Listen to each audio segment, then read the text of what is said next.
2 अक्टूबर 2024 मेरे दोस्त की नई नई जॉब लगे 2 साल हो गए थे and now he wanted to invest his money. But वो कंफ्यूज था कि मुझे कहाँ इन्वेस्ट करना चाहिए, कौन सा स्टॉक बाय करना चाहिए, कौन सा म्यूचुअल फंड बाय करना चाहिए। कुछ रीजन की वजह से उसे म्यूचुअल फंड पसंद थे और कुछ रीजन की वजह से उसे स्टॉक्स पसंद थे। But he was sure about one thing कि वो एक ही जगह पे इन्वेस्ट करेगा, इधर स्टॉक्स और म्यूचुअल फंड। अब इस प्रॉब्लम का सॉल्यूशन हमने सोचा और निकल के आया ETF। ETF में आपको स्टॉक और म्यूचुअल फंड्स दोनों के बेस्ट फीचर्स मिल जाते हैं। But before we jump into that, पहले म्यूचुअल फंड और इंडेक्स फंड्स क्या होते हैं वो जान। इन्वेस्टर थोड़े थोड़े पैसे जमा करते, आपके और मेरे जैसे लोग, और उन पैसों को किसी इंसान को दे देते। मान लो राहुल।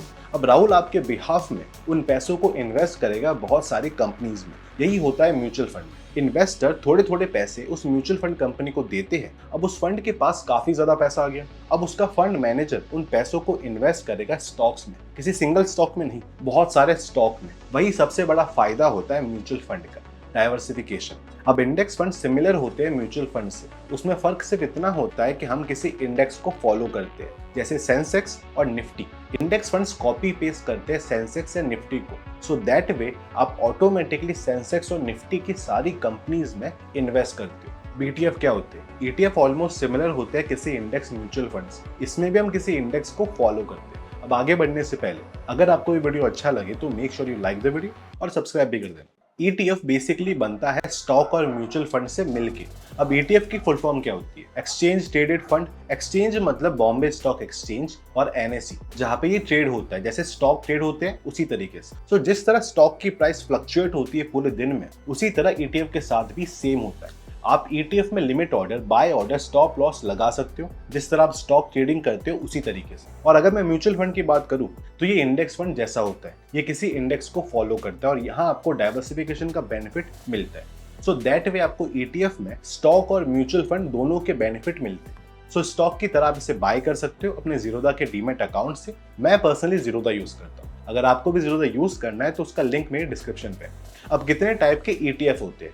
इक्विटी ETF, जिसमें इंडेक्स ETF, सेक्टोरल ETF आ जाते हैं। नेक्स्ट होते हैं डेट ETF, जिसमें बॉन्ड्स होते हैं। बॉन्ड्स का एक टाइम पीरियड होता है, उससे पहले आप उसे सेल नहीं कर सकते हो, बट डेट ETF के अंदर आप उसे बाय और सेल कर सकते हो स्टॉक्स की तरह।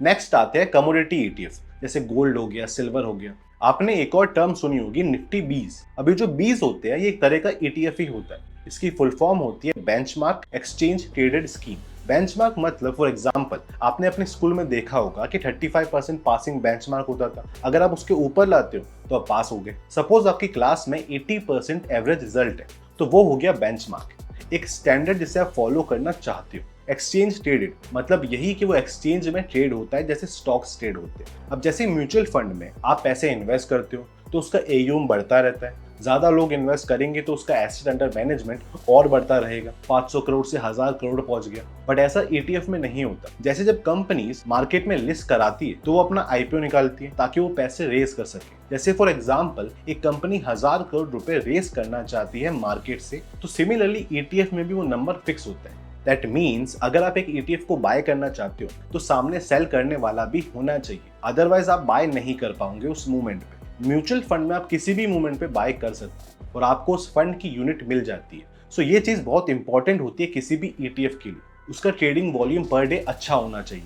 अब एडवांटेजेस क्या होते हैं ETF में इन्वेस्ट करने के? सबसे पहले आप इजीली ट्रेड कर सकते हो इसे मार्केट में। अगला ये कि फुल ट्रांसपेरेंसी होती है, आपको पता है कि इंडेक्स में कौन से स्टॉक्स हैं और वो कैसे मूव कर रहे हैं, जबकि एक्टिव म्यूचुअल फंड में सब फंड मैनेजर पर डिपेंड करते हैं। नेक्स्ट ये है कि इसका एक्सपेंस रेशियो काफी कम होता है कंपैरेटिवली एक्टिव म्यूचुअल फंड्स, और कुछ केस में इंडेक्स फंड से भी कम होता है। जैसे 0.0 से 0.1% तक होता है इक्विटी ETF में, 0.1 से 0.3% तक होता है सेक्टोरल ETF में, एंड 0.7 से 1% तक होता है गोल्ड ETF। अब जो इंडेक्स ETF होते हैं जैसे सेंसेक्स और निफ्टी, तो उनका रिटर्न कंपैरेटिवली अपने इंडेक्सेस से थोड़ा कम होता है, because there are some extra cost जो आपको देनी पड़ती है ETF, जैसे ट्रेडिंग कॉस्ट, STT, जो आप स्टॉक ट्रेडिंग करते वक्त देती हो। सो सिमिलरली वो चार्ज ETF में भी लगता है क्योंकि वो एक्सचेंज में ट्रेड होती है। So now let's talk about taxes.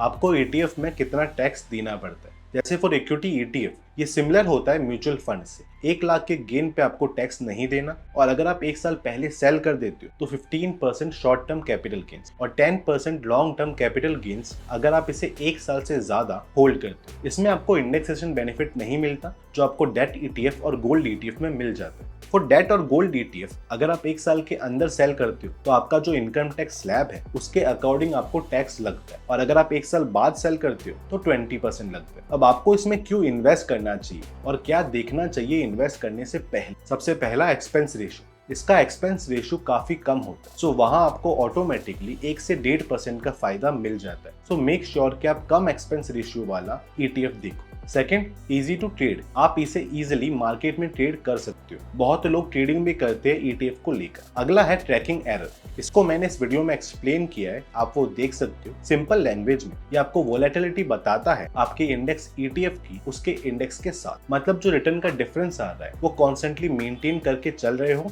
या फिर काफी ऊपर नीचे हो रहा है, तो वो आपको ट्रैकिंग एरर बताता है। अगला है जो काफी इंपॉर्टेंट है, डेली ट्रेडिंग वॉल्यूम।